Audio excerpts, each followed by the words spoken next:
Nagpapatuloy pa rin ang pag-agapay ng pamahalaan sa mga residenteng naapektuhan ng lindol sa Glan, Sarangani.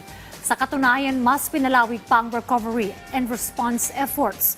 Yun ang ulat ni Harlem Ferolino ng PIA Soxurgen.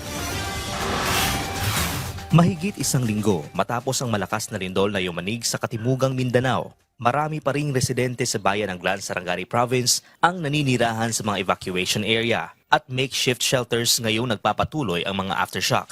Para sa ilan, tolda lamang ang nagsisilbing proteksyon laban sa ulan at init. Kaya naman malaking ginhawa para sa mga residente ang pagdating ng family tents at family food packs mula sa Department of Social Welfare and Development o DSWD.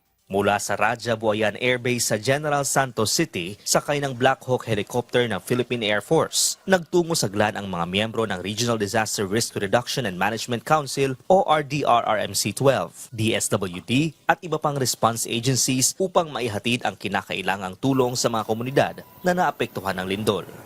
Bahagi ito ng patuloy na relief operations na isinagawa ng pamahalaan mula pa noong mga unang araw matapos tumama ang kalamidad, lalo na sa mga lugar na pahirapang marating dahil sa mga nasirang kalsada at tulay.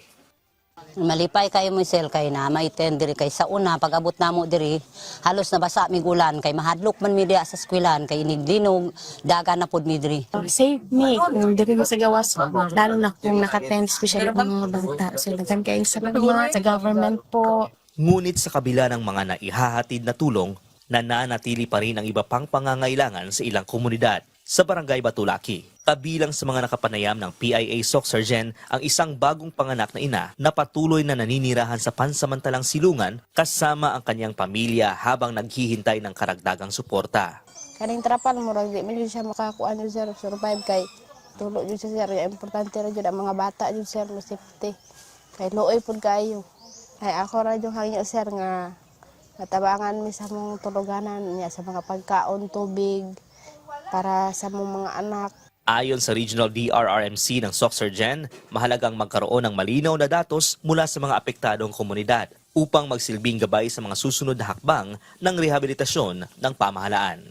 Ko'y nananawagan din sa ating mga kapwa Pilipino, especially yung mga civic society organizations at mga media partners, no, na iparating ang mga pangangailangan at ibig pang makuha o makamtan ng ating mga local governments na tulong. Habang nagpapatuloy ang response at recovery efforts sa Sarangani, nananatiling nakatuon ang pamahalaan sa paghahatid ng agarang tulong upang masuportahan ang mga pamilyang naapektuhan ng lindol at mapabilis ang kanilang pagbangon. Mula rito sa Glan, Sarangani Province para sa Integrated State Media, Harlem Ferolino ng PIA Soxurgen.